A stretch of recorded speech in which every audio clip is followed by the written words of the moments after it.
How's it going, YouTube? We're here today with the 2001 Ford E450 box truck, and we're going to do an oil change on it.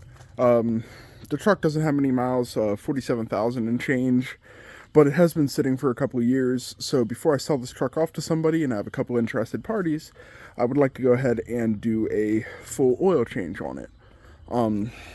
Sounds like there's a 16mm bolt on the drain pan. Nice easy engine oil fill spot here, and I believe the filter's on the driver's side, but I could be wrong on that, so we'll have to get under there and take a look.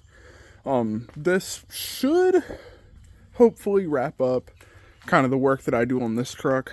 I went through, fixed the brake line, we fixed the windshield wipers, now we're doing the oil change. Should be good to go off to a new home with no known issues other than a couple little leaks in the box and stuff that you get that, you know, the buyers are aware of. Especially since it's such a rainy day, anybody who looks at it today. But we're gonna go ahead and get under there and find the drain bolt. Gotta love the rainy days.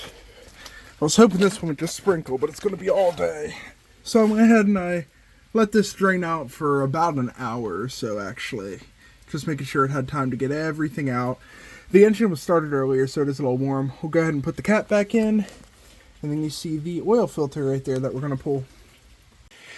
Successfully got off the old Napa filter, put on the new one, and we should be good now. That bolt's tightened to go up to the top and fill her up. Got it filled up with just about 15 quarts of the Rotella T4. When we pull out our engine oil dipstick now, and I've already checked this, so I know it's good. But we are, if it'll focus... Oh, it's not going to focus, but we're right at the top of the hash marks, so in the perfect spot for it. That being said, hopefully tomorrow it will be... I'm going to leave that and I'll get it after the video. So we're 100% good on this now. Sounds great on startup, let it idle for a couple minutes. That being said, hopefully this truck is gone tomorrow at the latest, and we either have the money in our hand to go get more fun projects, or we have a GMC top kick.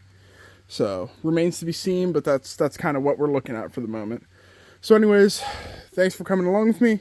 Please leave a like, please leave a comment, please subscribe, and I'm gonna go take a shower because I am soaking wet from lying on this ground. Until next time.